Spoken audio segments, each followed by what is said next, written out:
A nice couple. Yeah. We should make a kid together. Yeah, I don't know how that's going to work.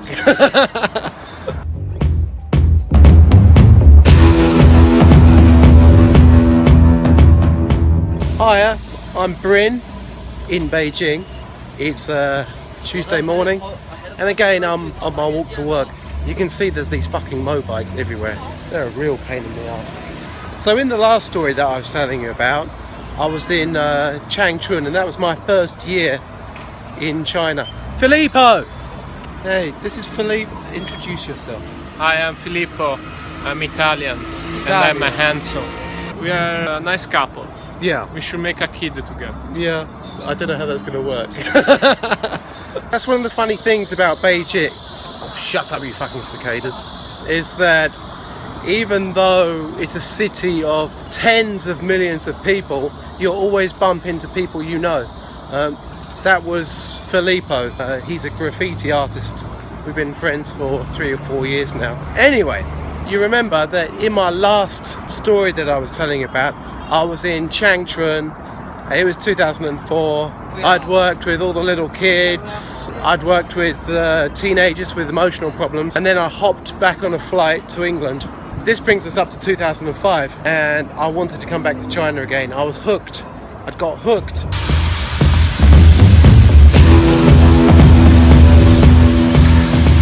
The job that I got was a senior teacher at the corporate language department of English First in Hangzhou. This was a new kind of job for me. I was going out to lots of different businesses, mostly mobile communication companies like Motorola, Nokia, Starcom, companies like this who were based in Hangzhou, and going out and teaching them English. My boss was this big fat guy with bald head and bright blue eyes called Patrick Miller. I guess he was about 45, maybe 50. And this guy was a real scumbag. He looked like a scumbag, he acted like a scumbag. The thing about Patrick was that he was just obsessed with making money. Patrick was from Australia, and the reason that he had attained the position of Director of Studies at the Corporate Language Department was that he was the stingiest bastard you have ever met. This stinginess seemed to be almost like a compulsion for him, like OCD or something, obsessive compulsive disorder.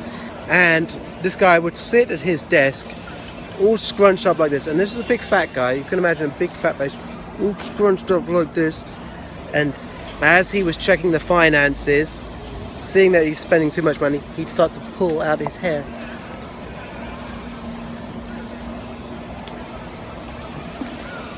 There'd be this disgusting pile of his ginger hair on the desk. This meant that he was kind of bald, well, completely bald, and you could see all the freckles on his head. I think that's quite common in Australians. And his characteristic sound was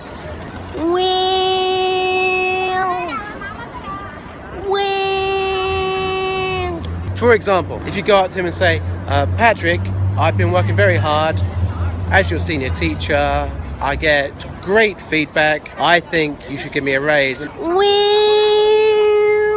Brendan, I don't think that's possible. And I mean, this guy was a real turd. Patrick always told the employees, if you can't drink, then you're not going to get ahead in business, you know? The best way to do business with the Chinese was just go and get drunk with them. When he was trying to get new contracts, he would just go out and get completely shit-faced with them. The problem with this was all of the businesses knew that he was like this, and their objective was to get him as shit-faced as possible. He would come into the office in the mornings really, really hungover. Part of my job was to go and communicate with company representatives, find out what things they need. It turns out that the nickname they had for Patrick was the Great White Whale, because basically he was a great big white bastard, you know, like big white bald head, and they loved calling him the Great White Whale. And because of that, they just gave him as much booze as they could, and then watched him throw up at the end of the night. and that was quite offensive to some of us. It was the summertime, and Patrick had lined up this massive training course at Motorola. Now, I was normally supposed to be doing about 20 to 30 hours of teaching every week. With this new training course that was going on over the summer, he needed me to work another 20 hours a week. And he said that there would be overtime for this. Now, you know a scumbag like that's not going to give me overtime. I was teaching 50 hours a week for 1 month. And that's like 200 hours. Teaching hours, not office hours, teaching hours. After all this, really tired, awful time. Come into the office and I say, Patrick, what about the overtime? Well, it's in your contract that you have to do these things. What? Promised me overtime. You promised me overtime. Promised me overtime. I was pretty pissed off, but I was only 24, 25. Not a lot I could do about it. Well, look, I've got these Starbucks vouchers. I'm gonna give you these Starbucks vouchers. 500 UN Starbucks vouchers. Patrick was completely addicted to coffee. Complete caffeine addict. Junkie. A caffeine junkie. These Starbucks coupons had probably been a gift from one of the companies. He was just shortchanging me. But there was nothing I could do. There was a very large coffee machine which he kept just for making coffee for him in the kitchen area in the school. Every day you would see him go to and forth from this machine. Now, this was one of the machines where you put the ground coffee in the top and then it comes out a nice espresso or an Americano or whatever. So I started to plan my revenge on this horrible fucker.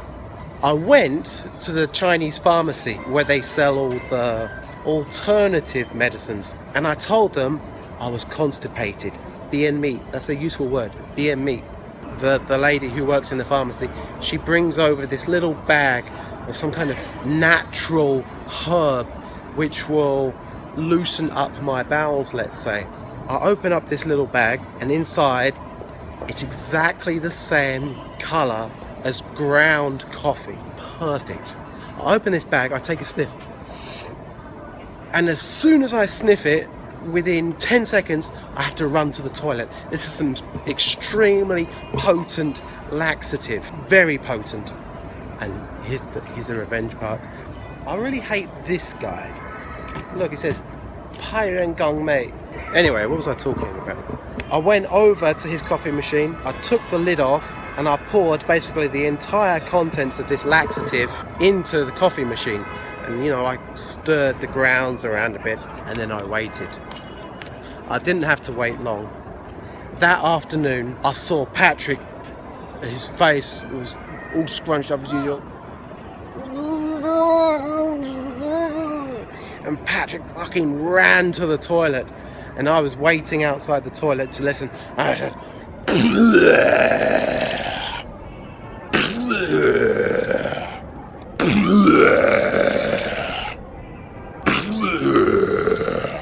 the great white whale had exploded.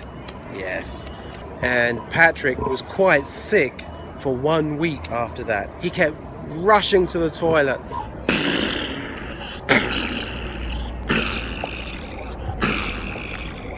But he never knew it was the coffee that was making him shit so much. So it was like a long, sustained revenge. It was a good one, I think, that. The funny thing is, though, that even though Patrick Miller, the great white whale, was a horrible cunt, I have to say I did learn a few things from him.